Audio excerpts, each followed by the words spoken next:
ಆಕಾಶವಾಣಿ.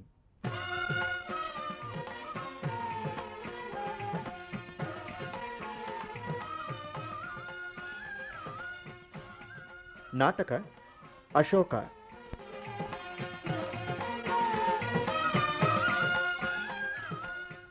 ರಚನೆ ಸು ರುದ್ರಮೂರ್ತಿ ಶಾಸ್ತ್ರಿ.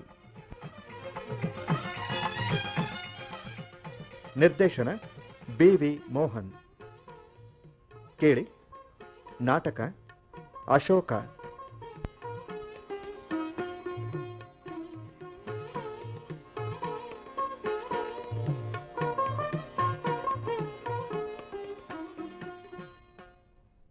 ರಾಜಾಧಿರಾಜ ಮೌರ್ಯ ಕುಲ ಪ್ರದೀಪ ಮಗಧ ಸಿಂಹಾಸನಾಧೀಶ್ವರ ಭೋಪರ ಭೋಪರ ಭೋಪರ. ಅಮ್ಮ, ನಮಸ್ಕರಿಸುತ್ತಿದ್ದೇನೆ. ಪ್ರಜಾವತ್ಸಲನಾಗಿ ಕೀರ್ತಿಶಾಲಿಯಾಗಿ ಬಾಳು ಮಗು. ಪ್ರಭು, ಯಜ್ಞವೇದಿಕೆ ಸಿದ್ಧವಾಗಿದೆ. ತಾವು ಮಹಾರಾಣಿಯವರು ದಯಮಾಡಿಸಬೇಕು. ಆಗಲಿ ಅಮಾತ್ಯರೇ.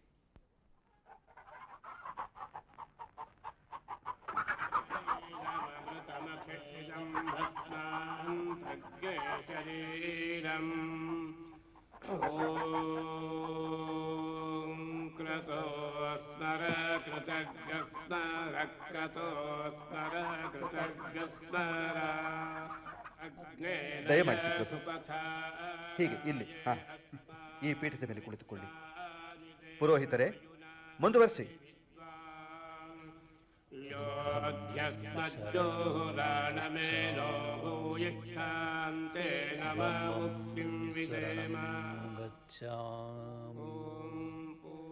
ಸಂಗಂ ಶರಣಂ ಗಚ್ಛಾಮಿ. ಉಪಗುಪ್ತರು ಇಲ್ಲಿ ಈ ಹೊತ್ತಿನಲ್ಲಿ? ಉಪಗುಪ್ತರು ಇಲ್ಲಿಗೆ ಬರಬಾರದಾಗಿತ್ತು. ಅವರೇ ಇಲ್ಲಿಗೆ ಬಂದು ಬಿಟ್ಟರು ಪ್ರಭು. ಚಕ್ರವರ್ತಿ, ಮಗಧ ಸಾಮ್ರಾಟ ಅಶೋಕ ತಮಗೆ ನಮಸ್ಕರಿಸುತ್ತಿದ್ದಾನೆ ಪೂಜ್ಯರೇ.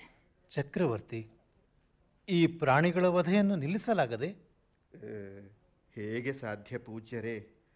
ಇದು ನಮ್ಮ ಧರ್ಮಾಚರಣೆಗಳ ಪ್ರಮುಖವಾದ ಅಂಗ. ಚಕ್ರವರ್ತಿಯವರ ಆಯುರಾರೋಗ್ಯಕ್ಕಾಗಿ ಪರಂಪರೆಯಿಂದ ನಡೆದು ಬಂದಿರುವ ಸನಾತನ ಸಂಪ್ರದಾಯ. ಧರ್ಮ? ಯಾವುದು ಧರ್ಮ? ಒಂದು ಜೀವದ ಕ್ಷೇಮದ ಹೆಸರಿನಲ್ಲಿ ಇಷ್ಟೊಂದು ಜೀವಗಳ ವಧೆ? ಇದು ಧರ್ಮಾಚರಣೆಯಲ್ಲ ಮಾತ್ಯರೇ, ಕೊಲೆ, ಕೊಲೆ. ಧರ್ಮದ ವಿಶ್ಲೇಷಣೆ ಮಾಡಲು ನಾನು ಚಿಕ್ಕವನು ಪೂಜ್ಯರೇ. ಆದರೆ ಹಿಂದಿನಿಂದ ನಡೆದು ಬಂದ ಸಂಪ್ರದಾಯವನ್ನು ಮೀರಿ ದೇವತೆಗಳಿಗೂ ಪ್ರಜೆಗಳಿಗೂ ಅಪ್ರಿಯನಾಗಲಾರೆ. ನೀವು ದೇವತೆಗಳಿಗೆ ಪ್ರಿಯರಾದವರು, ಈ ಪ್ರಾಣಿಗಳು ಅಪ್ರಿಯವಾದವೇ? ಅಶೋಕ ಎಂದರೆ ಶೋಕವಿಲ್ಲದವನು, ಬೇರೆಯವರಿಗೆ ಶೋಕ ಉಂಟು ಮಾಡಬೇಕು ಎಂದರ್ಥವಲ್ಲ. ತನಗೂ ಸರ್ವ ಜೀವಿಗಳಿಗೂ ಸುಖ ಉಂಟು ಮಾಡಬಲ್ಲವನು ಎಂದರ್ಥ. ಸತ್ಕಾರ್ಯಕ್ಕೆ ವಿನಿಯೋಗವಾದ ಈ ಪ್ರಾಣಿಗಳ ಜೀವಗಳು ದೇವತೆಗಳಿಗೆ ಪ್ರಿಯವಾಗುತ್ತವೆ ಎಂಬುದು ನಮ್ಮ ನಂಬಿಕೆ. ನಂಬಿಕೆ ಕುರುಡಾಗಬಾರದು ಚಕ್ರವರ್ತಿ. ಆಲೋಚನೆ ಮತ್ತು ವಿವೇಕಗಳ ಸಮರ್ಥನೆಯ ಮೇಲೆ ನಂಬಿಕೆಗೆ ಅರ್ಥ ಬರುತ್ತದೆ. ನಿಮಗೆ ಅಧಿಕಾರವಿದೆ, ಪ್ರಜೆಗಳಿಗೆ ನಿಮ್ಮ ಮೇಲೆ ಗೌರವವಿದೆ. ಅವುಗಳನ್ನು ಉಪಯೋಗಿಸಿಕೊಂಡು ಒಂದು ಹೊಸ ತಿಳುವಳಿಕೆಯ ಮಾರ್ಗವನ್ನು ನಿರ್ಮಾಣ ಮಾಡಿ. ಎಲ್ಲರಂತೆ ನೀವು ಕೇವಲ ಸಿಂಹಾಸನದ ಪ್ರಭುವಾಗಬೇಡಿ. ನಿಮ್ಮ ಸಿಂಹಾಸನ ಧರ್ಮ ಸಿಂಹಾಸನವಾಗಬೇಕು. ನೀವು ಧರ್ಮಚಕ್ರವರ್ತಿಯಾಗಬೇಕು. ಪೂಜ್ಯರೇ, ನಮ್ಮ ಮತ್ತು ನಿಮ್ಮ ಧರ್ಮಗಳು ಮೂಲಭೂತವಾಗಿ ಅಂತರಗಳಿಂದ ಕೂಡಿದೆ. ಚಕ್ರವರ್ತಿ, ಧರ್ಮವೆಂಬ ಮಾತಿನ ಅರ್ಥ ಎಷ್ಟು ಸರಳವೋ ಆಚರಣೆ ಅಷ್ಟೇ ಕಠಿಣವಾಗಬಹುದು. ಸಕಲ ಜೀವಿಗಳಿಗೂ ಒಳಿತನ್ನು ಬಯಸುವುದು ಧರ್ಮ. ದಯೆ, ಕರುಣೆ, ಪ್ರೇಮಗಳಿಲ್ಲದ ಧರ್ಮ ಧರ್ಮವೇ ಅಲ್ಲ. ನಾನಿನ್ನು ಬರುತ್ತೇನೆ. ಬುದ್ಧಂ ಶರಣಂ ಗಚ್ಛಾಮಿ.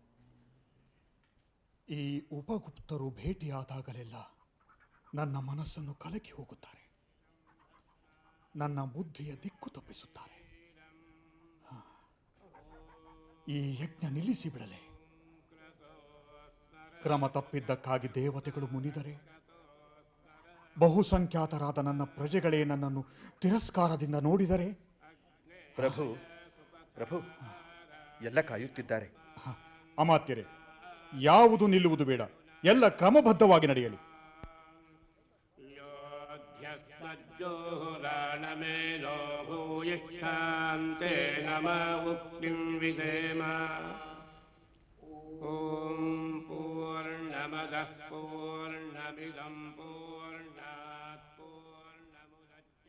ಮಹಾಪ್ರಭುಗಳಿಗೆ ಜಯವಾಗಲಿ. ಸೇನಾಧಿಪತಿಗಳೇ, ಯಾರೀತ? ಎಲ್ಲಿ ಸಿಕ್ಕಿದ? ಶಂಕರ ಪ್ರಭು, ಆ ಸುಮನನ ಆಪ್ತಮಿತ್ರ. ಕಳಿಂಗ ರಾಜ್ಯವನ್ನು ಪ್ರವೇಶಿಸುವ ಪ್ರಯತ್ನದಲ್ಲಿ ಸಿಕ್ಕಿಬಿದ್ದ. ಇದು ನಿಜವೇ? ಏಕೆ ಹೀಗೆ ನೋಡುತ್ತಿರುವೆ? ನಿನಗೆ ಮಾತು ಬರುವುದಿಲ್ಲವೇನು? ಅಥವಾ ತಪ್ಪು ಮಾಡಿಲ್ಲವೆಂದು ಸಮರ್ಥಿಸಿಕೊಳ್ಳುವ ಆಲೋಚನೆಯೇ? ತಪ್ಪನ್ನೇ ಮಾಡದ ಮೇಲೆ ಅದನ್ನೇ ಸರಿ ಎಂದು ಸಮರ್ಥಿಸಿಕೊಳ್ಳುವ ಅಗತ್ಯವೇ ಇಲ್ಲ. ಏಯ್, ಯಾರೆದುರಿನಲ್ಲಿ ಮಾತನಾಡುತ್ತಿರುವೆ ಎಂಬುದು ನೆನಪಿರಲಿ. ನೆನಪಿದೆ. ಕಳಿಂಗ ಪ್ರವೇಶ ಯಾವ ಉದ್ದೇಶದಿಂದ? ಆಶ್ರಯ ಮತ್ತು ಸಹಾಯ. ಆಶ್ರಯ? ನಮ್ಮ ನಾಡಿನಿಂದ ಗಡೀಪಾರು ಮಾಡಲಾಗಿತ್ತೇನು? ಇಲ್ಲ, ನಮ್ಮದೇ ಮನೆಯಲ್ಲಿ ಬೆಂಕಿ ಬಿದ್ದಾಗ ಬೇರೆಯವರ ಮನೆಯಲ್ಲಿ ರಕ್ಷಣೆ ಪಡೆಯಬೇಕಾಗುತ್ತದೆ. ಏನು ನಿನ್ನ ಮಾತಿನ ಅರ್ಥ? ಎಲ್ಲಿ ಬೆಂಕಿ ಬಿದ್ದಿದೆ? ನಾವು ನಿನಗೆ ಹಿಂಸೆ ಕೊಡುತ್ತಿದ್ದೇವೆಯೇ? ಬದುಕಲು ಬಿಡುತ್ತಿಲ್ಲವೇ? ಅಥವಾ ಹಸಿವಿನಿಂದ ಸಾಯುವ ಪರಿಸ್ಥಿತಿ ಬಂದಿದೆಯೇ?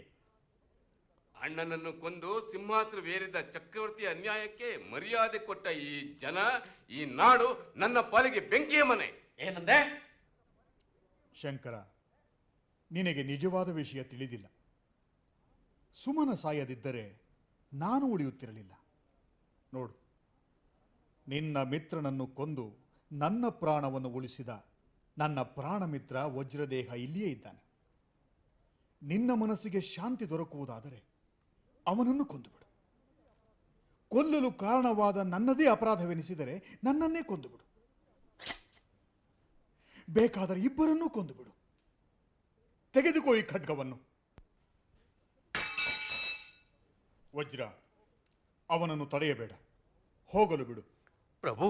ಹೌದು ವಜ್ರ, ಅಧಿಕಾರ ದರ್ಪವನ್ನು ಮೀರಿದ ಬೇರೊಂದು ಶಕ್ತಿ ಮನುಷ್ಯನನ್ನು ಪರಿವರ್ತಿಸಬಹುದೆಂದು ಮೊದಲ ಬಾರಿ ನನ್ನ ಅನುಭವಕ್ಕೆ ಬಂತು.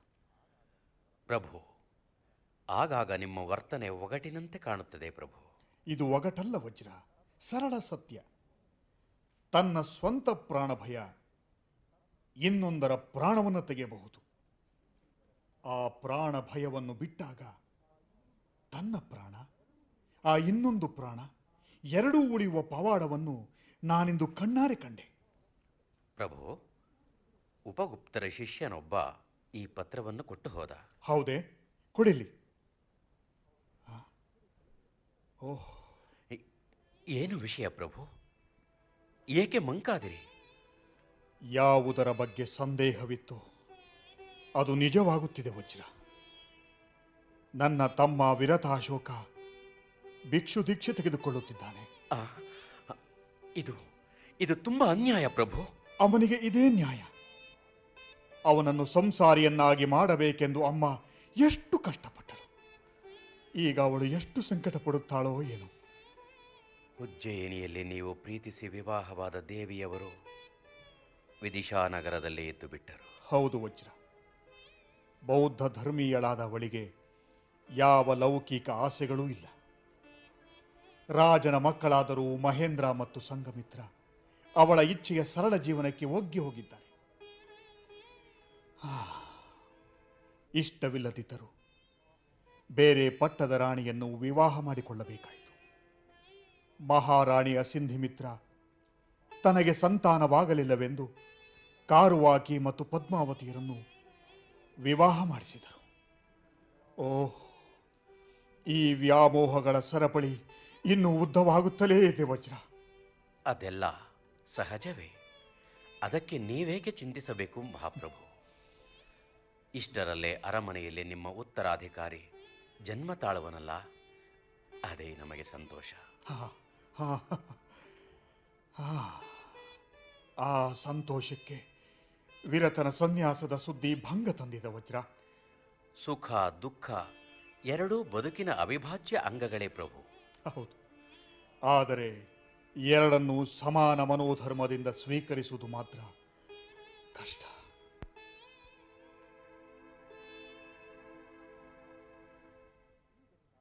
ಅಮ್ಮ, ಈಗ ನಿನ್ನ ಆರೋಗ್ಯ ಹೇಗಿದೆ? ಮುಪ್ಪಿನ ರೋಗಕ್ಕೆ ಯಾವ ಔಷಧಿಯೂ ಇಲ್ಲ ಮಗನೇ. ದೇವಿಯನ್ನು ಮಹೇಂದ್ರ ಸಂಘಮಿತ್ರರನ್ನು ನೋಡಿ ಬರಬೇಕೆಂದು ಆಸೆಯಾಗುತ್ತಿದೆ. ವಜ್ರನನ್ನು ಕಳಿಸಿ ಅವರನ್ನು ಕರೆಸಲೇನು? ಬೇಡ ಬೇಡ, ನಾವೇ ಅಲ್ಲಿಗೆ ಹೋಗೋಣ. ನಿನ್ನ ಆರೋಗ್ಯ ಸುಧಾರಿಸಿದ ಮೇಲೆ ಹೋದರಾಯಿತು. ಅಲ್ಲಿಯವರೆಗೂ ಸಾವು ಕಾಯುವುದಿಲ್ಲ ಮಗು. ಅಮ್ಮ, ನಿನ್ನ ಬಾಯಿಂದ ಇಂಥ ಮಾತು ಬರಬಾರದು. ಅಶೋಕ, ಅರಮನೆಯ ಸುಖ ವೈಭವಗಳನ್ನು ಅನುಭವಿಸಿದೆ. ಮಹಾರಾಣಿಯಾದೆ, ಚಕ್ರವರ್ತಿಯ ತಾಯಿಯಾದೆ. ಇನ್ನು ಯಾವ ಸುಖಕ್ಕಾಗಿ ಬದುಕಿರಬೇಕು ಮಗು? ಸಾವು ಬದುಕಿನ ನಿರ್ಧಾರ ನಮ್ಮ ಕೈಯಲ್ಲಿದೆಯೇ ತಾಯಿ? ಮಗು, ನಿನ್ನ ತಮ್ಮ ವಿರತನ ವೈರಾಗ್ಯವನ್ನು ಕಂಡಾಗ ನನಗೆ ನಾಚಿಕೆ ಎನಿಸಿತು. ಎಲ್ಲ ಸುಖಗಳನ್ನು ತಿರಸ್ಕರಿಸಿದ ಅವನ ಮನೋಸ್ಥೈರ್ಯ ಆಶ್ಚರ್ಯ ಹುಟ್ಟಿಸಿತು. ಎಷ್ಟೇ ಸುಖಗಳನ್ನು ಅನುಭವಿಸಿದರೂ ಮನುಷ್ಯನ ಆಸೆಗಳು ಮುಗಿಯುವುದಿಲ್ಲ. ಅವನೇ ಮುಗಿದು ಹೋಗುತ್ತಾನೆ. ಹೌದಮ್ಮ, ನಿನ್ನ ಮಾತು ನಿಜ. ಅದು ಗೊತ್ತಿದ್ದರೂ ಮತ್ತೆ ಆಸೆ ಎಂಬ ಕುದುರೆಗಳ ಹಿಂದೆ ಓಡುವ ದೌರ್ಬಲ್ಯ ಬೇಕೆಂದು ನಾನು ಹಲವಾರು ಬಾರಿ ಯೋಚಿಸಿದ್ದೇನೆ. ನೀನು ಚಕ್ರವರ್ತಿ, ಉತ್ಸಾಹ ಕಳೆದುಕೊಳ್ಳಬೇಡ. ಚಕ್ರವರ್ತಿಯಾಗುವುದಕ್ಕೆ ಮೊದಲು ನಾನು ನಿನ್ನ ಮಗ. ನಿನ್ನ ವಾತ್ಸಲ್ಯದ ಆಸರೆ ಸದಾ ನನಗೆ ಬೇಕಮ್ಮ. ಯಾವುದು ಶಾಶ್ವತ ಮಗು? ನಡಿ, ಮೊದಲು ನನ್ನ ಮೊಮ್ಮಕ್ಕಳನ್ನು ನೋಡಬೇಕು. ಆಗಲಿ, ನಾನೇ ನಿನ್ನನ್ನು ವಿದಿಶಾ ನಗರಕ್ಕೆ ಕರೆದುಕೊಂಡು ಹೋಗುತ್ತೇನೆ.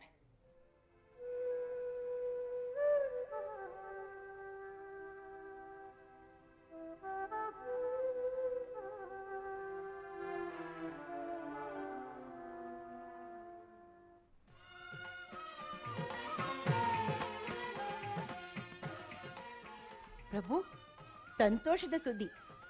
ರಾಣಿ ಕಾರುವಾಕಿಯವರು ಗಂಡು ಮಗುವಿಗೆ ಜನ್ಮ ನೀಡಿದ್ದಾರೆ. ಓ, ಹೌದೇ? ಸಂತೋಷ. ಎಂತಹ ಸಂತೋಷ ಸುದ್ದಿ! ಒಳ್ಳೆಯ ಸುದ್ದಿಯನ್ನು ತಂದು ತೆಗೆದುಕೋ ಈ ರತ್ನಹಾರವನ್ನು.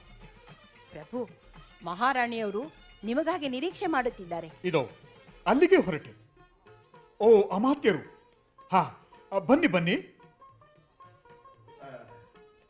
ನಿಮ್ಮ ಸಂತೋಷದ ಕಾರಣ ಇದೇ ಈಗ ನನಗೂ ತಿಳಿಯಿತು ಪ್ರಭು. ಮೊದಲು ಈ ಶುಭ ಸುದ್ದಿಯನ್ನು ಪತ್ರ ಬರೆದು ತಾಯಿಯವರಿಗೆ ತಿಳಿಸಿಬಿಡಿ. ಹಾಗೆ ಆಗಲಿ ಪ್ರಭು.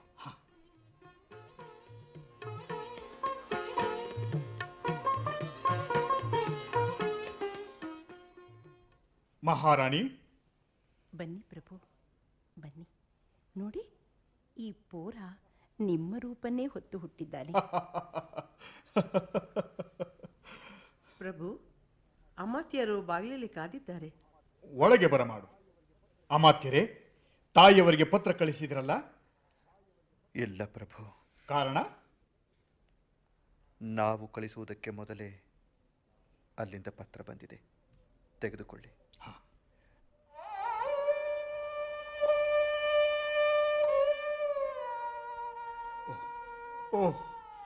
ಅಯ್ಯೋ ದೇವರೇ! ಪ್ರಭು, ಮಿತ್ರ, ಒಂದು ಹುಟ್ಟಿನ ಸಂತೋಷವನ್ನು ಆಚರಿಸುವುದರ ಜೊತೆಗೆ ಒಂದು ಸಾವಿನ ದುಃಖವನ್ನು ಆಚರಿಸಬೇಕಾಗಿದೆ. ನನಗೆ ಪುತ್ರೋತ್ಸವದ ಸುದ್ದಿ ಕಳಿಸುವ ಮೊದಲೇ ತಾಯಿಯವರ ಸಾವಿನ ಸುದ್ದಿ ಬಂದಿದೆ.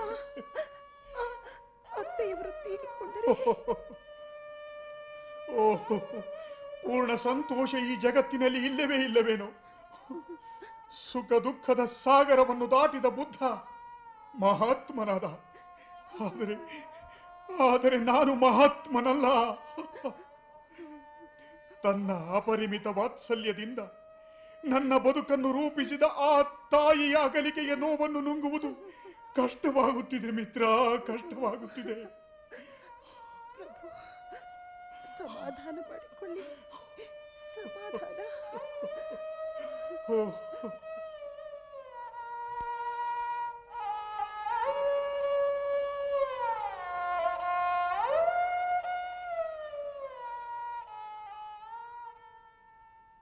ಪ್ರಭು, ಕೂಡಲೇ ಬರಲು ಹೇಳಿದಿರಂತೆ. ಏನಾದರೂ ಅವಸರದ ರಾಜ್ಯ ಕಾರ್ಯವಿತ್ತೆ? ಬಾ ವಜ್ರ, ಕುಳಿತುಕೋ. ಯಾವ ರಾಜ್ಯ ಕಾರ್ಯವೂ ಇಲ್ಲ. ನಿನ್ನೊಂದಿಗೆ ಮನಸ್ಸು ಬಿಚ್ಚಿ ಮಾತನಾಡಿ ಕಳೆದು ಹೋದ ಹಳೆಯ ಸಂತೋಷದ ಕ್ಷಣಗಳಿಗೆ ಮತ್ತೊಮ್ಮೆ ಜೀವ ಕೊಡಬೇಕೆಂದು ಆಸೆಯಾಯಿತು. ಹೇಳಿ ಪ್ರಭು, ಹೇಳಿ. ವಜ್ರ, ನಿನ್ನ ಕೊಳಲು ವಾದನವನ್ನು ಕೇಳಿ ಎಷ್ಟು ಕಾಲವಾಯಿತು? ನಾನು ಚಕ್ರವರ್ತಿಯಾದೆ, ನೀನು ಸೇನಾಧಿಪತಿಯಾದೆ. ಇಬ್ಬರಿಗೂ ಸಮಯ ಸಿಗದಷ್ಟು ಹೊಣೆಗಾರಿಕೆಯೇ ಕೆಲಸಗಳು. ಯಾವ ಅಧಿಕಾರಗಳ ಹೆಮ್ಮೆಯೂ ಇಲ್ಲದ ನಮ್ಮ ಆ ಹಳೆಯ ಸ್ನೇಹ ಎಲ್ಲಿ ಹೋಯಿತು ವಜ್ರ? ಯಾವುದಕ್ಕೆ ಯಾವುದು ಸೂಕ್ತ ಪರಿಣಾಮವೋ ಅದು ಆಗಲೇಬೇಕಲ್ಲವೇ ಪ್ರಭು? ನಮ್ಮ ಸ್ನೇಹಕ್ಕಿಂತ ಮಿಗಿಲಾದ ಸಾರ್ಥಕತೆ ನೀವು ಚಕ್ರವರ್ತಿಯಾದದ್ದರಲ್ಲಿದೆ. ಸಾಯುವವರೆಗೂ ವರ್ಣರಂಜಿತವಾದ ಭ್ರಮೆಗಳ ವಲಯವನ್ನು ನಿರ್ಮಿಸಿಕೊಂಡು ಅದರ ಆಚೆಗಿನ ಜಗತ್ತನ್ನು ಕಾಣುವ, ಆ ಬಗ್ಗೆ ಆಲೋಚಿಸುವ ಶಕ್ತಿಯನ್ನೇ ಕಳೆದುಕೊಂಡು ಬಿಡುತ್ತೇವೆ. ವೈಯಕ್ತಿಕ ಉನ್ನತಿಯ ಉಕ್ಕಿನ ಕವಚದಲ್ಲಿ ನಮ್ಮ ಸರಳತೆ ಮುಗ್ಧತೆಗಳನ್ನು ಬಂಧಿಸಿ ಬಿಡುತ್ತೇವೆ.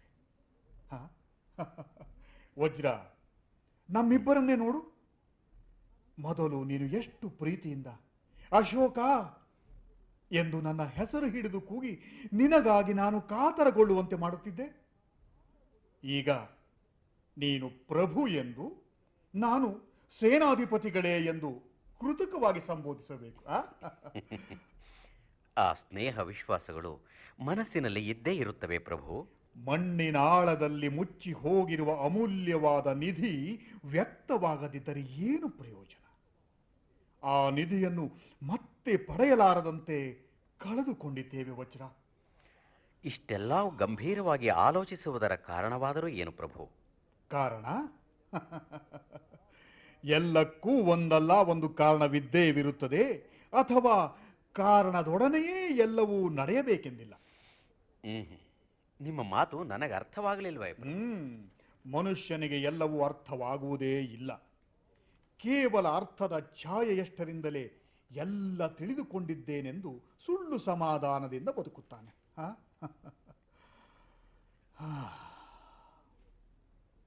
ತಾಯಿಯವರು ತೀರಿಕೊಂಡರು, ವಿರತ ಸನ್ಯಾಸಿಯಾದ. ಮಹೇಂದ್ರ ಸಂಘಮಿತ್ರೆಯರು ಭಿಕ್ಷು ದೀಕ್ಷೆ ಪಡೆದರು. ದೇವಿ ಮೊದಲೇ ದೂರವಾದಳು. ಆತ್ಮೀಯ ಸಂಬಂಧಗಳು ಒಂದೊಂದಾಗಿ ಕಳಚಿ ಬೀಳುತ್ತಿರುವ ಒಂಟಿತನದ ಭೀತಿ ಕಾಡುತ್ತಿದೆ ವಜ್ರ. ಪ್ರಭು, ನಾಳೆ ಬೇಟೆಗೆ ಏಕೆ ಹೋಗಬಾರದು? ನೀನು ಬಹಳ ಜಾಣ ವಜ್ರ, ಜಾಣ. ನನ್ನ ಗಮನವನ್ನು ಬೇರೆಡೆ ಸೆಳೆಯುವ ತಂತ್ರವಲ್ಲವೇ ಇದು? ಹೌದು, ಬೇಟೆಯನ್ನು ಮರೆತು ಬಹಳ ದಿನಗಳಾಗಿದ್ದವು. ಹೋಗೋಣ. ಸದಾ ಅಹಿಂಸೆಯನ್ನು ಬೋಧಿಸುವ ಆ ಉಪಗುಪ್ತನನ್ನು ಮರೆತು ಹೋಗೋಣ. ಹೌದು ಪ್ರಭು, ಅವರಿಂದಲೇ ರಾಜನಿಗೆ ಸಹಜವಲ್ಲದ ಆಲೋಚನೆ ಮಾಡಿ ನೀವು ನೆಮ್ಮದಿ ಕೆಡಿಸಿಕೊಳ್ಳುತ್ತಿರುವಿರೆಂದು ನನ್ನ ಭಾವನೆ. ಅದಿರಲಿ, ನೀನು ನನಗಾಗಿ ನಿನ್ನ ಕೊಳಲನ್ನು ನುಡಿಸಬಲ್ಲೆಯ? ಅದಕ್ಕೇನು ಪ್ರಭು, ಹಾಗೇ ಆಗಲಿ, ಈಗಲೇ ನುಡಿಸುತ್ತೇನೆ.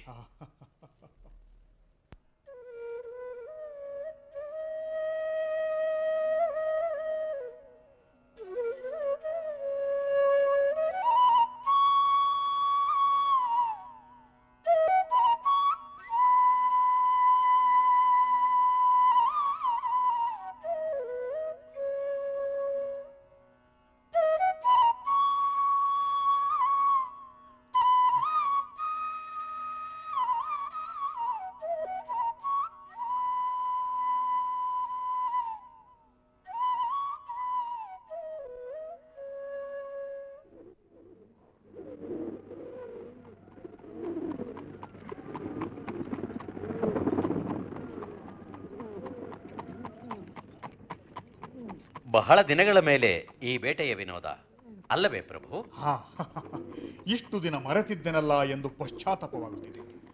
ಕಾರಣದೊಡನೆಯೇ ಎಲ್ಲವೂ ನಡೆಯಬೇಕೆಂದಿಲ್ಲ ಎಂಬ ನಿಮ್ಮ ಮಾತು ಈಗ ಅರ್ಥವಾಗುತ್ತಿದೆ ಪ್ರಭು. ಇದಕ್ಕೆ ಕಾರಣವಿದೆ ವಜ್ರ.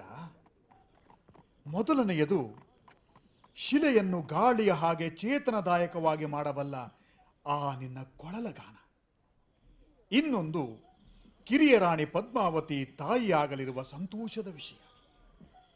ಮಹೇಂದ್ರ ಸಂಘಮಿತ್ರೆಯರು ದೂರವಾದರಲ್ಲ ಎಂಬ ಚಿಂತೆಯನ್ನು ಈ ಮಕ್ಕಳ ಉನ್ನತಿಯಲ್ಲಿ ಮರೆಯಬೇಕೆಂದುಕೊಂಡಿದ್ದೇನೆ. ಅದಿರಲಿ ಪ್ರಭು, ನಿನ್ನೆ ನೀವು ಊಟವನ್ನೇ ಮರೆತು ಬಿಟ್ಟಿರಲ್ಲ? ಹೌದೇ? ಆ? ಊಟ ಮಾಡಿದ ನೆನಪು ಚೆನ್ನಾಗಿದೆ. ನೀನು ಬಂದು ಯಾವುದೋ ವಿಷಯ ಮಾತಾಡಿ ಹೋದೆ. ನೀವು ಊಟವನ್ನೇ ಮಾಡಲಿಲ್ಲವೆಂದು ಹೇಳಲಿಲ್ಲ ಪ್ರಭು, ಆ? ಊಟವನ್ನು ಗಮನಿಸಲಿಲ್ಲವೆಂದು ಹೇಳಿದೆ. ಗಮನಿಸಲಿಲ್ಲ ಎಂದರೆ? ನಿತ್ಯದಂತೆ ಒಂದು ಮುಖ್ಯವಾದ ಪದಾರ್ಥ ನಿಮ್ಮ ಊಟದಲ್ಲಿ ಇರಲಿಲ್ಲ. ಯಾವ ಪದಾರ್ಥ? ಉಪ್ಪೆ, ಹುಳಿಯೇ, ಖಾರವೇ? ಅದ್ಯಾವುದೂ ಅಲ್ಲ, ನವಿಲಿನ ಮಾಂಸ. ನಿಜವೇ? ಹೌದು. ಅದಿಲ್ಲದೆ ಊಟ ಮಾಡಿದನೆಯೇ? ನಿಜ. ಹೌದು. ನವಿಲಿನ ಮಾಂಸ ತಪ್ಪಿ ಹೋಗಲು ಕಾರಣವೇನು? ಪ್ರಭು, ಇತ್ತೀಚೆಗೆ ನಮ್ಮ ಬೇಟೆಗಾರರು ನವಿಲು ಜಿಂಕೆಗಳನ್ನು ಒದಗಿಸಲು ಕಷ್ಟಪಡುತ್ತಿದ್ದಾರೆ. ಗುಡ್ಡಗಾಡಿನ ಜನರು ನಮ್ಮ ಬೇಟೆಗೆ ಮೀಸಲಾದ ಕಾಡಿನ ಪ್ರದೇಶಕ್ಕೂ ಅತಿಕ್ರಮ ಪ್ರವೇಶ ಮಾಡಿ ಜಿಂಕೆ ನವಿಲುಗಳನ್ನು ಹಿಡಿದು ಕಳಿಂಗ ರಾಜ್ಯಕ್ಕೆ ಕಳುಹಿಸುತ್ತಿರುವರಂತೆ. ಎಂಥ ವಿಧೇಯತೆ! ಆ ಕಳಿಂಗ ರಾಜನಿಗೆ ಅಷ್ಟೊಂದು ಧೈರ್ಯವೇ? ನಮ್ಮದೇ ಪ್ರದೇಶದಲ್ಲಿ ನಮ್ಮದೇ ಜನರಿಂದ ಈ ಕೆಲಸ ನಡೆಸುತ್ತಿರಬೇಕಾದರೆ ಇದರಲ್ಲಿ ಯಾವುದೋ ದುರುದ್ದೇಶವಿರಬೇಕು. ಚಿಂತಿಸಬೇಡಿ ಪ್ರಭು, ಗಡಿ ಸುರಕ್ಷತೆಯನ್ನು ಇನ್ನಷ್ಟು ಬಿಗಿಗೊಳಿಸುತ್ತೇನೆ. ಪ್ರಭು, ಬೇಟೆಯನ್ನ ಮುಂದುವರಿಸೋಣ.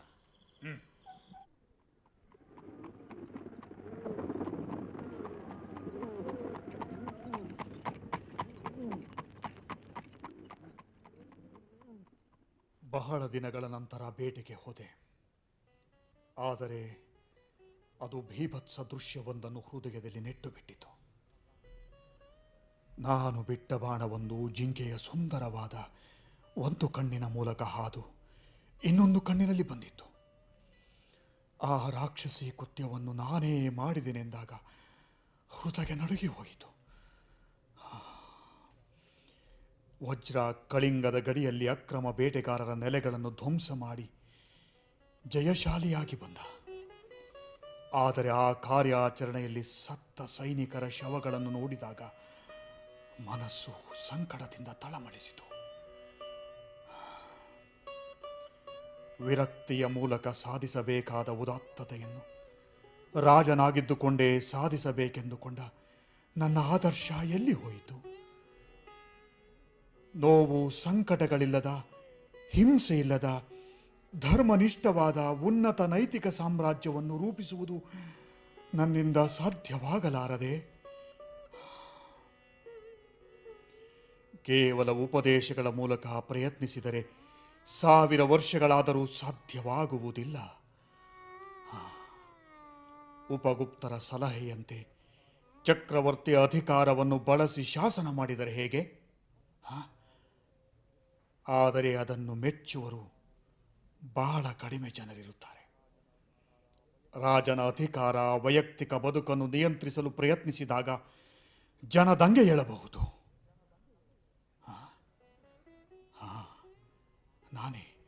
ನಾನೇ ಸರಳ ಜೀವನವನ್ನು ನಡೆದು ತೋರಿಸಿದರೆ ಹೌದು ಹೌದು, ನಾನು ಹಿಂದೆ ಉಪಗುಪ್ತರನ್ನು ಭೇಟಿ ಮಾಡಬೇಕು.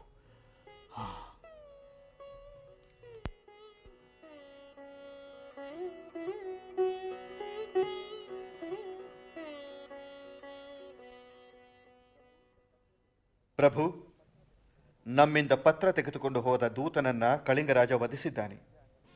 ಇಂದು ಮುಂಜಾನೆ ದೂತನ ಶವ ಗಡಿಯಲ್ಲಿ ದೊರಕಿತು. ಎಷ್ಟೊಂದು ದುರಹಂಕಾರ! ಕೇಳಿದಿರಾ ಆ ಕಳಿಂಗ ದೊರೆಯ ಉದ್ದಟತನವನ್ನು?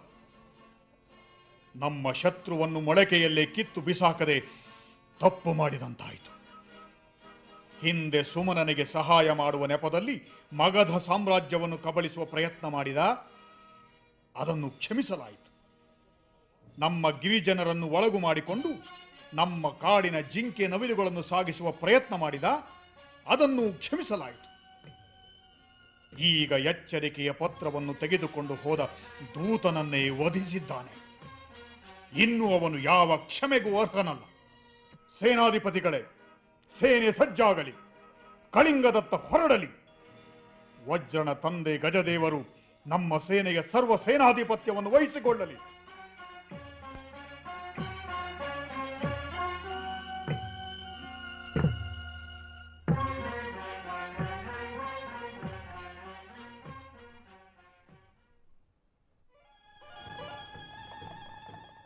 ಮಗಧ ಸಾಮ್ರಾಜ್ಯದ ನಿಷ್ಠಾವಂತ ಸೈನಿಕರೇ, ಶಾಂತಿ ಪ್ರಿಯರಾದ ನಮ್ಮ ನೆಮ್ಮದಿಗೆ ಭಂಗ ಬಂದಿದೆ. ಮಿತ್ರರಿಗೆ ನಮ್ಮ ಅನ್ನವನ್ನು ಹಂಚಿಕೊಡೋಣ. ಶತ್ರುಗಳಿಗೆ ನಮ್ಮ ಖಡ್ಗಗಳು, ಭಲ್ಲೆಗಳು, ಬಿಲ್ಲು ಬಾಣಗಳು ಉತ್ತರ ಹೇಳಲಿ. ಪ್ರಭು, ಉಪಗುಪ್ತರು ತಮ್ಮ ಭೇಟಿಗಾಗಿ ಕಾದಿದ್ದಾರೆ. ಇಂಥ ಸಮಯದಲ್ಲಿ ಅವರು ಇಲ್ಲಿ ಏಕೆ ಬಂದರು?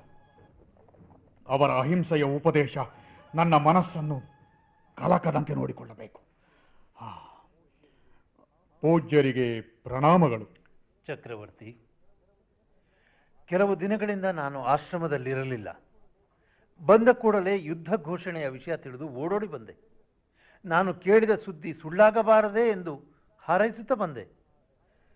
ಆದರೆ ಅದು ನಿಜವಾಗಿರುವುದನ್ನು ಕಂಡು ನನ್ನ ಮನಸ್ಸಿಗೆ ಎಂಥ ಆಘಾತವಾಯಿತೆಂದು ಊಹಿಸಲು ಸಾಧ್ಯವೇ ಚಕ್ರವರ್ತಿ?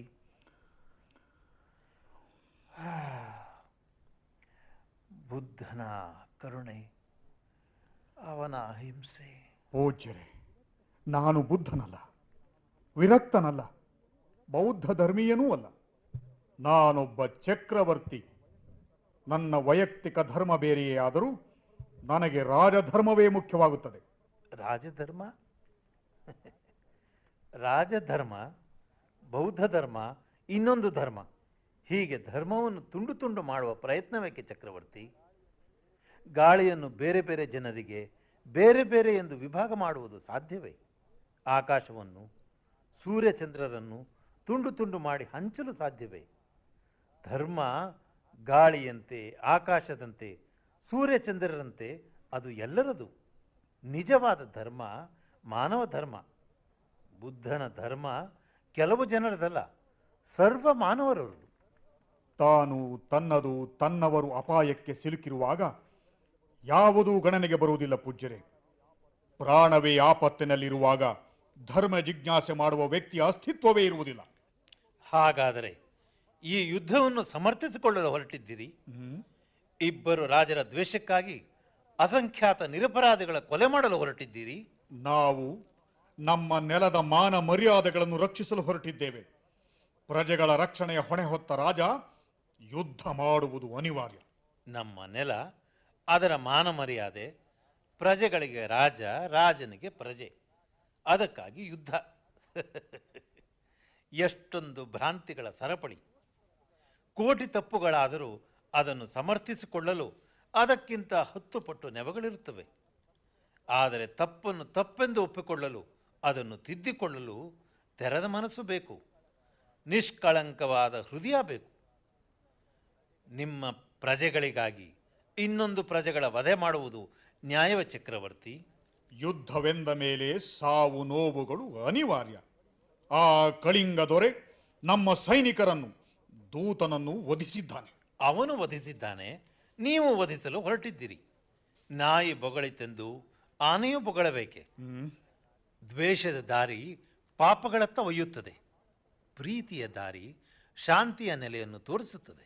ಆ ಕಳಿಂಗ ದೊರೆ ಕ್ಷಮೆಗೆ ಅರ್ಹನಲ್ಲ. ಕ್ಷಮೆ ಅಂಗಡಿಯ ವ್ಯಾಪಾರವಲ್ಲ ಚಕ್ರವರ್ತಿ. ಒಂದಲ್ಲ, 10 ಸಲ, 100 ಸಲ, 1000 ಸಲ ಕ್ಷಮಿಸಬೇಕು. ಏಕೆಂದರೆ ಸೈನಿಕನ ಪ್ರಾಣದಂತೆ ಚಕ್ರವರ್ತಿಯ ಪ್ರಾಣವು ಅಪಾಯಕ್ಕೆ ಸಿಕ್ಕಬಹುದು. ನಾಡಿಗಾಗಿ ಸಾಯುವುದು ಪುಣ್ಯ ಕಾರ್ಯ.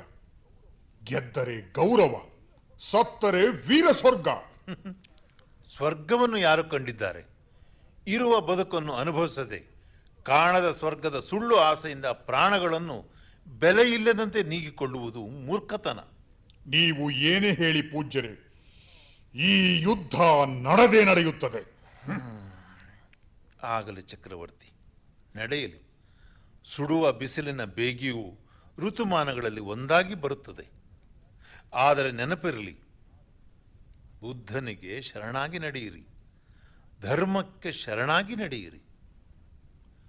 ಬುದ್ಧಂ ಶರಣಂ ಗಚ್ಛಾಮಿ, ಸಂಘಂ ಶರಣಂ.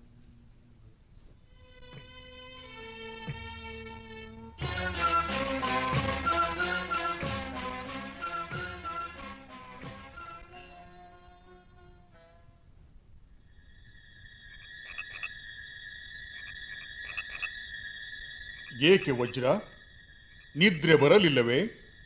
ಇಲ್ಲ ಪ್ರಭು, ಬಹುಶಃ ನಿದ್ರೆ ಬರುವುದೇ ಇಲ್ಲ.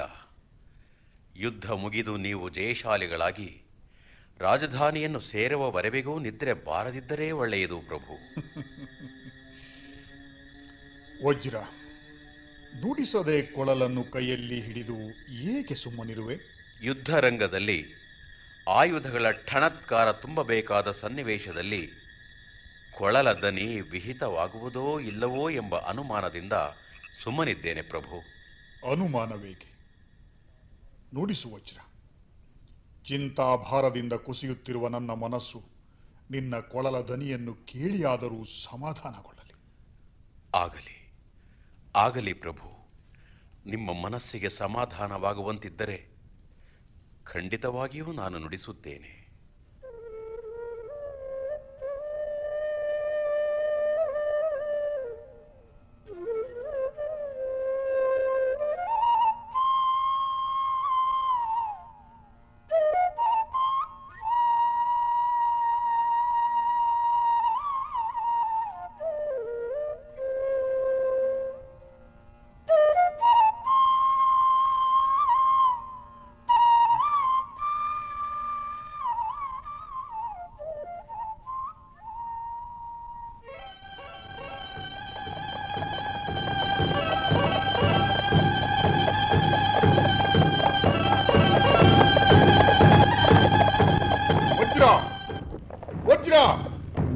ನಿಮ್ಮ ತಂದೆ ಗಜದೇವರನ್ನು ಶತ್ರು ಸೈನ್ಯ ಸುತ್ತುವರಿದಿದೆ. ನೀನು ಅವರ ಸಹಾಯಕ್ಕೆ ಹೋಗು, ಹೋಗು. ಇಲ್ಲ ಇಲ್ಲ ಪ್ರಭು, ಇಲ್ಲ. ನಿಮ್ಮ ರಕ್ಷಣೆಯನ್ನು ಬಿಟ್ಟು ನಾನು ಮಾತ್ರ ಹೋಗಲಾರೆ ಪ್ರಭು, ಹೋಗಲಾರೆ. ವಜ್ರ, ಅವರು ನಿನ್ನ ತಂದೆ. ನಾನು ನನ್ನ ರಕ್ಷಣೆಯನ್ನು ಮಾಡಿಕೊಳ್ಳಬಲ್ಲೆ. ನೀನು ಬೇಗ ಹೋಗು ವಜ್ರ, ಹೋಗು. ಪ್ರಭು, ಹಾಗೆಯೇ ಆಗಲಿ ಪ್ರಭು, ಹಾಗೆಯೇ ಆಗಲಿ.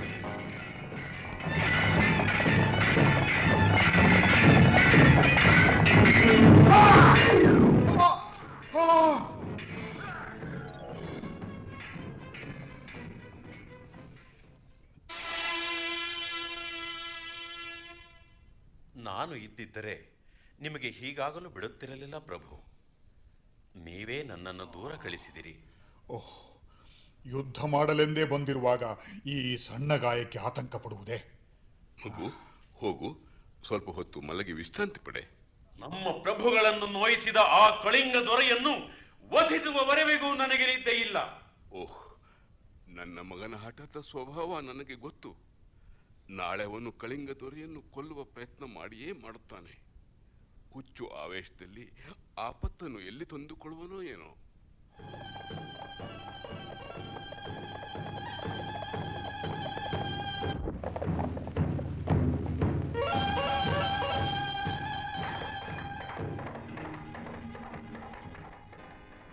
ಗಜದೇವರೇ, ವಜ್ರ ಒಬ್ಬನೇ ಕಳಿಂಗ ದೊರೆಯ ವ್ಯೂಹದಲ್ಲಿ ಸಿಕ್ಕಿಕೊಂಡಿದ್ದಾನೆ.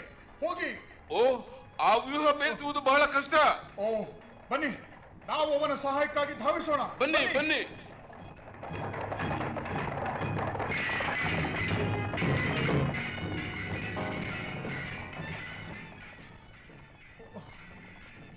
ಬನ್ನಿ. ಅಯ್ಯೋ, ನನ್ನ ಕತ್ತಿ ಉರಿದೇ ಹೋಯಿತು.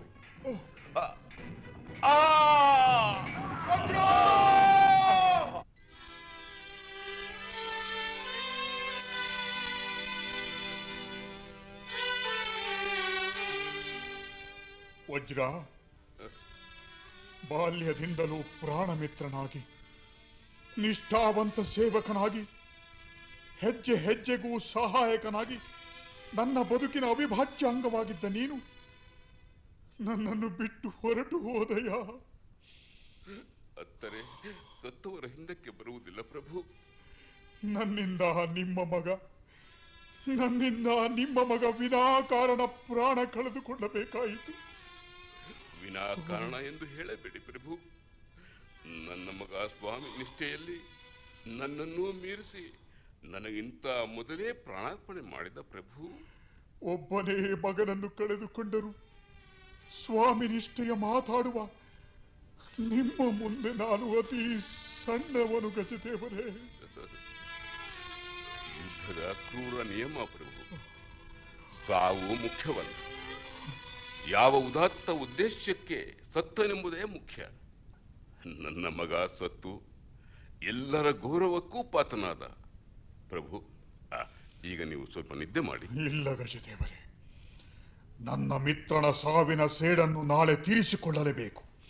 ಅಲ್ಲಿಯವರೆಗೆ ನನಗೆ ಬೇರೆ ಯಾವುದರ ನೆನಪು ಬರುವುದು ಬೇಡ.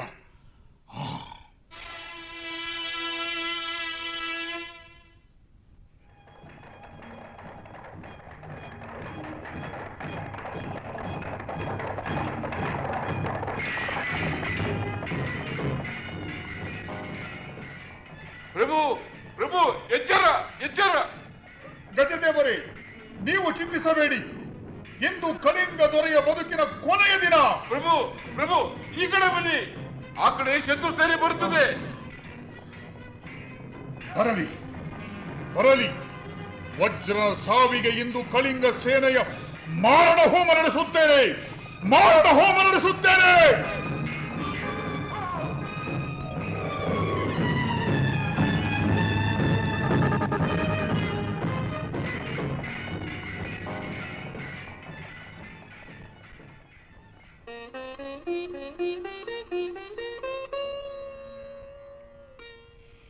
ಗಜದೇವರೇ,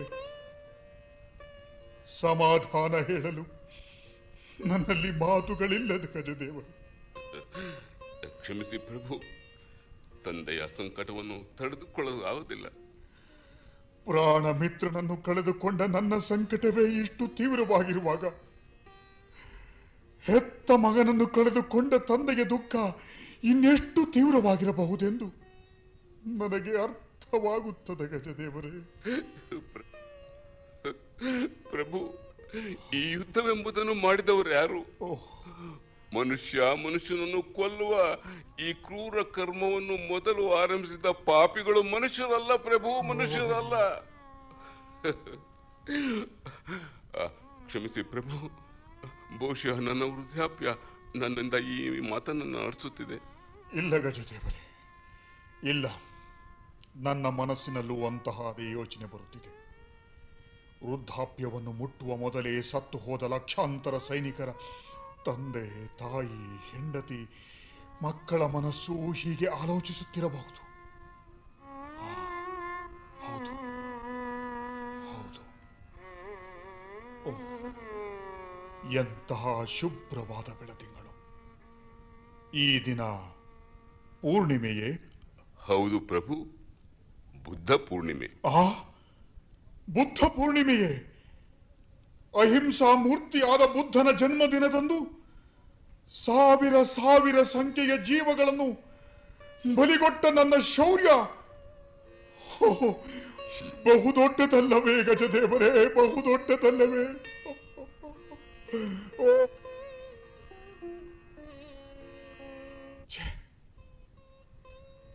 ಬುದ್ಧ ಬಾಲಕನಾಗಿದ್ದಾಗ ತನ್ನ ದಾಯಾದಿ ಬಾಣ ಹೊಡೆದ ಒಂದು ಹಂಸ ಪಕ್ಷಿಯ ಜೀವವನ್ನು ರಕ್ಷಿಸಿದನಂತೆ. ದೇವದತ್ತ ಅದನ್ನು ಕೇಳಲು ಹೋದಾಗ ಜೀವವನ್ನು ಮರಳಿ ತರುವುದು ಸಾಧ್ಯವೇ ಎಂದು ಕೇಳಿದನಂತೆ. ಗಜದೇವರೇ, ಈ 3 ದಿನ ನಾನು ಕೊಂದವರ ಜೀವಗಳನ್ನು ಮರಳಿ ತರುವುದು ಸಾಧ್ಯವೇ? ನನ್ನ ಪ್ರಾಣ ಮಿತ್ರ ವಜ್ರನನ್ನು ಮತ್ತೆ ಬದುಕಿಸಲು ಸಾಧ್ಯವಾಗಿದ್ದರೆ ಸತ್ತ ಸೈನಿಕರ ಹೆಂಡತಿ ಮಕ್ಕಳು, ತಾಯಿ ತಂದೆಯರು ತಮ್ಮ ಗಂಡಂದಿರ ಮಕ್ಕಳ ಪ್ರಾಣಕ್ಕಾಗಿ ಬೇಡಿದರೆ ನಾನು ಪ್ರಾಣದಾನ ನೀಡಬಲ್ಲನೆ? ಪ್ರಭು, ಎಲ್ಲಿ ಹೊರಟಿರಿ? ರಣರಂಗವನ್ನೆಲ್ಲ ಇನ್ನೊಮ್ಮೆ ನೋಡಬೇಕೆಂಬ ಆಸೆಯಾಗುತ್ತಿದೆ ಗಜದೇವರೇ.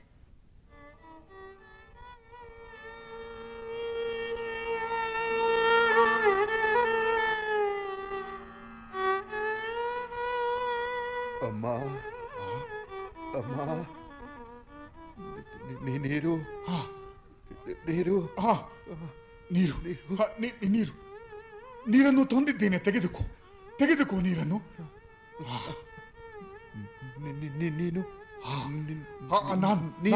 ನಾನು ಸಾಮ್ರಾಟ ಅಶೋಕ. ತೆಗೆದುಕೋ. ಶತ್ರು ಪಕ್ಷದವನಲ್ವೇ? ಹೌದು ಹೌದು, ನೀನು ಶತ್ರುಗಳ ಕಡೆಯವನು. ನಿನ್ನ ನೀರು ಬೇಡ, ನಿನ್ನ ನೀರು ಬೇಡ. ಅಮ್ಮ! ತನ್ನ ದ್ವೇಷವನ್ನು ಸಾವಿನಲ್ಲೂ ಸಾರ್ಥಕಪಡಿಸಿಕೊಂಡ.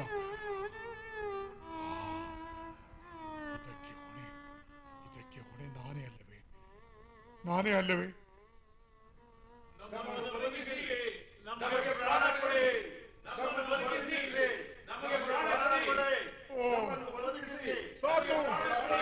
ಸಾಕು ಸಾಕು, ನಾನು ಕೇಳಲಾರೆ. ಮಾನವರ ಶವಗಳೊಂದಿಗೆ ಆನೆ ಕುದುರೆಗಳ ಶವಗಳು. ಸಾವು ಮಾನವರನ್ನು ಪ್ರಾಣಿಗಳನ್ನು ಒಂದು ಮಾಡಿದೆ. ಅಯ್ಯೋ, ಅಲ್ಲಿ ನಾಯಿ ನರಿಗಳು ಶವಗಳನ್ನು ಎಳೆಯುತ್ತಿವೆ. ಹೋಗು ಹೋಗು, ದೂರ ಹೋಗು ಹೋಗು ಹೋಗು. ಎಷ್ಟು ಶವಗಳನ್ನು ಉಳಿಸಬಲ್ಲೆ? ಅಯ್ಯೋ ಮೂರ್ಖ, ಜೀವ ಹೋದ ಮೇಲೆ ಶವಗಳನ್ನು ರಕ್ಷಿಸಿ ಏನು ಪ್ರಯೋಜನ?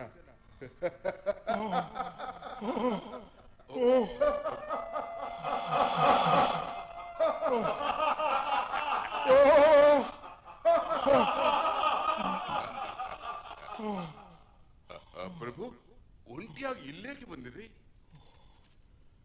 ನಾನು ಒಂಟಿಯಲ್ಲ ಸೇನಾಧಿಪತಿಗಳೇ. ಎಷ್ಟೊಂದು ಜನ ಈ ಬಯಲಿನಲ್ಲಿ ಮಲಗಿ ನಿದ್ರೆ ಮಾಡುತ್ತಿದ್ದಾರೆ ನೋಡಿ. ಅವರಿಗೆ ನಿದ್ರಾ ಭಂಗವಾಗದ ಹಾಗೆ ಕಾವಲು ಕಾಯುತ್ತಿದ್ದೇನೆ. ಸಾವಿನ ನಿದ್ರೆಯನ್ನು ಯಾರೂ ಭಂಗಪಡಿಸಲಾರರು ಪ್ರಭು. ಹೌದು, ಸಾವಿನ ನಿದ್ರೆಯನ್ನು ಯಾರೂ ಭಂಗಪಡಿಸಲಾರರು. ಆದರೆ ನನ್ನ ಅಜ್ಞಾನ ಅವಿವೇಕಗಳ ಜಡ ನಿದ್ರೆ ಎಚ್ಚರವಾಗಿದೆ ಗಜದೇವರೇ. ನಾನಿನ್ನು ಎಂದೂ ಮಲಗಲಾರೆ. ಈಗ ಬನ್ನಿ ಪ್ರಭು, ರಾತ್ರಿ ಬಹಳ ಹೊತ್ತಾಯಿತು. ದಯವಿಟ್ಟು ನನ್ನನ್ನು ಬಿಡಿ. ಕಾರಣ ಪರಿಣಾಮಗಳನ್ನು ನೋಡಲಿ. ಈ ಉದಾಹರಣೆಯಿಂದ ಮುಂದೆ ಹುಟ್ಟುವ ವಿನಾಶಕಾರಿ ಕಾರಣಗಳು ಸತ್ತು ಹೋಗಲಿ.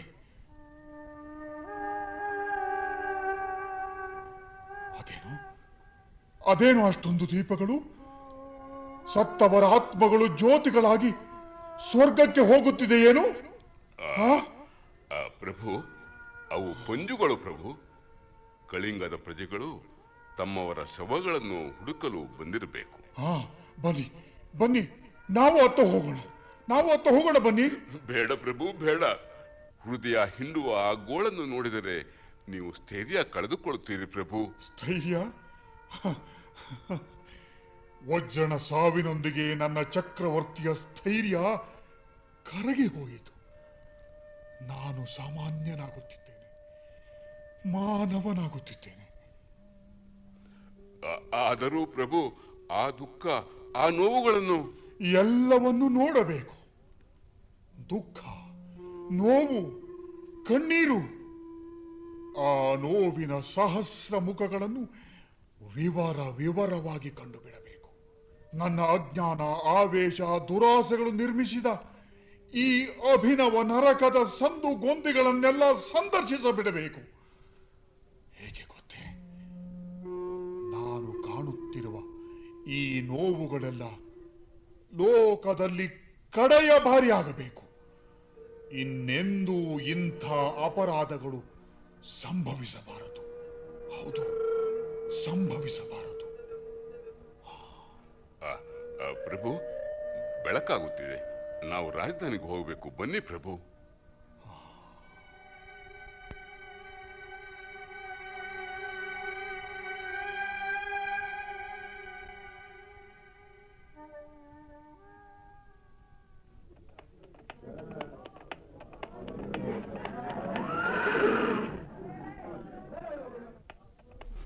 ನನ್ನ ಸೊಸೆ ಗಂಡನಿಗಾಗಿ ನಿರೀಕ್ಷೆ ಮಾಡುತ್ತಾ ಅರಮನೆಯ ಅಂಗಳದಲ್ಲಿ ನಿಂತಿದ್ದಾರೆ ಪ್ರಭು.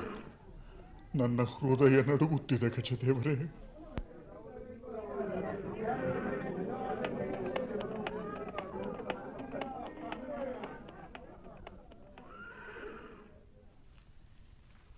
ಎಲ್ಲ ರಥಗಳಿಂದ ಇಳಿದರು.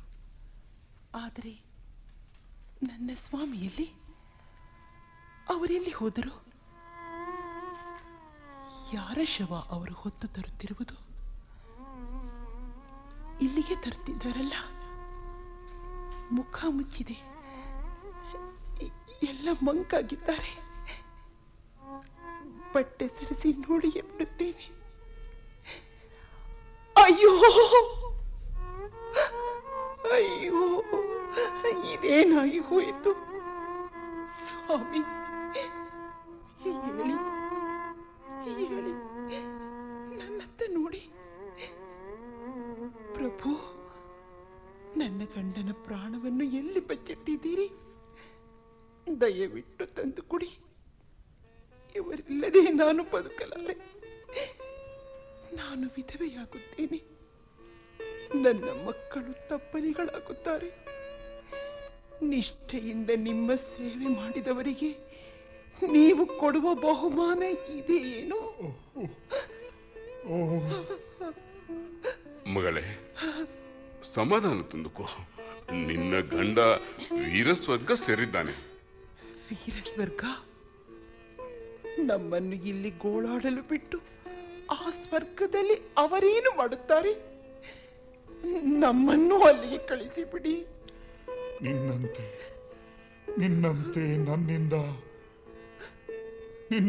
ನನ್ನಿಂದ ಅನೇಕರು ವಿಧವೆಯಾಗಿದ್ದಾರೆ, ತಪ್ಪಲಿಗಳಾಗಿದ್ದಾರೆ, ಪುತ್ರಹೀನರಾಗಿದ್ದಾರೆ. ಈ ಪಾಪಗಳಿಗೆಲ್ಲ ನಾನೇ ಹೊಣೆ. ತೆಗೆದುಕೋ ತಾಯಿ ಖಡ್ಗವನ್ನು, ನನ್ನನ್ನು ಕೊಂದು ಬಿಡು. ಕ್ಷಮಿಸಿ ಪ್ರಭು, ನನ್ನಂತೆ ನಿಮ್ಮ ಪತ್ನಿಯರು ವಿಧವೆಯರಾಗಬೇಕೆ? ಬುದ್ಧಂ ಶರಣಂ ಗಚ್ಛಾಮಿ, ಧಮ್ಮಂ ಶರಣಂ ಗಚ್ಛಾಮಿ, ಸಂಘಂ ಶರಣಂ ಗಚ್ಛಾಮಿ. ಪೂಜ್ಯರೇ, ನನ್ನನ್ನು ಕ್ಷಮಿಸಿ. ನಿಮ್ಮ ಮಾತನ್ನು ಲೆಕ್ಕಿಸದೆ ಯುದ್ಧಕ್ಕೆ ಹೋಗಿ ಸಮೃದ್ಧವಾಗಿ ಪಾಪವನ್ನು ಆಚರಿಸಿದೆ. ಯಾವ ಶಿಕ್ಷೆಯನ್ನಾದರೂ ನೀಡಿ ನನ್ನನ್ನು ಈ ಹಿಂಸೆಗಳಿಂದ ಪಾರು ಮಾಡಿ. ಹೇಳಿ ಚಕ್ರವರ್ತಿ, ಪಶ್ಚಾತ್ತಾಪಕ್ಕಿಂತಲೂ ಮಿಗಿಲಾದ ಶಿಕ್ಷೆ ಯಾವುದೂ ಇಲ್ಲ.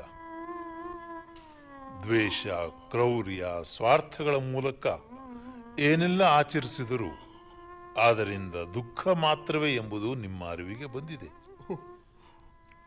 ಪ್ರೀತಿ, ಸ್ನೇಹ, ಕರುಣೆಗಳ ಮೂಲಕ ಸರ್ವ ಜೀವಿಗಳಿಗೂ ಒಳಿತನ್ನು ಆಚರಿಸುವುದರಿಂದ ಮಾತ್ರ ಈ ದುಃಖ ನಿವಾರಣೆ ಸಾಧ್ಯ. ಹೌದು ಪೂಜ್ಯರೇ, ನಿಮ್ಮ ಮಾತು ಸತ್ಯ. ಈ ಕ್ಷಣವೇ ನಾನು ಬುದ್ಧರಿಗೆ ಶರಣಾಗುತ್ತಿದ್ದೇನೆ, ಧರ್ಮಕ್ಕೆ ಶರಣಾಗುತ್ತಿದ್ದೇನೆ, ಸಂಘಕ್ಕೆ ಶರಣಾಗುತ್ತಿದ್ದೇನೆ. ಯುದ್ಧ ವಿಜಯಕ್ಕಿಂತ ಅಹಿಂಸಾ ಧರ್ಮ ವಿಜಯವೇ ಶ್ರೇಷ್ಠವೆಂದು ಅರ್ಥ ಮಾಡಿಕೊಂಡಿದ್ದೇನೆ. ಯುದ್ಧವಿಲ್ಲದ, ಹಿಂಸೆಯಿಲ್ಲದ, ಪ್ರೀತಿ, ಪ್ರೇಮ, ಸೌಹಾರ್ದಗಳು ಕೂಡಿದ ಧರ್ಮ ಸಾಮ್ರಾಜ್ಯ ಸ್ಥಾಪನೆಗೆ ನನ್ನ ಬಾಳನ್ನು ವಿನಿಯೋಗಿಸುತ್ತೇನೆ. ಬಹಳ ಸಂತೋಷ. ಆ ಬುದ್ಧ ಭಗವಾನರ ಹಾರಕ್ಕೆ ನಿಮ್ಮ ಮೇಲಿರಲಿ. ಗಚ್ಛಾಮಿ, ಧಮ್ಮಂ ಶರಣಂ ಗಚ್ಛಾಮಿ, ಸಂಘಂ ಶರಣಂ ಗಚ್ಛಾಮಿ, ಬುದ್ಧಂ ಶರಣಂ ಗಚ್ಛಾಮಿ, ಶರಣಂ ಗಚ್ಛಾಮಿ, ಸಂಘಂ ಶರಣಂ ಗಚ್ಛಾಮಿ.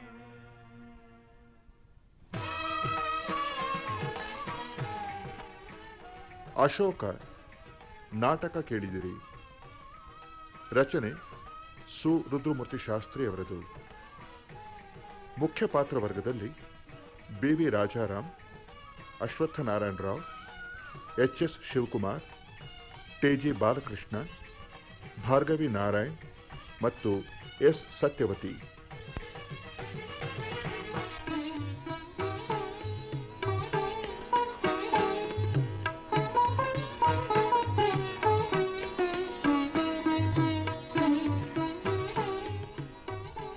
ಸಂಕಲನ ರಘು ಹೆಗಡೆ.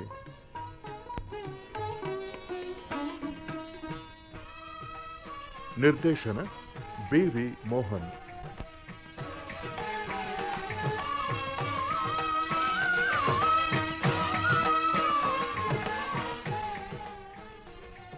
ಈ ನಾಟಕ ಆಕಾಶವಾಣಿ ಬೆಂಗಳೂರು ಕೇಂದ್ರದ ಕೊಡುಗೆ.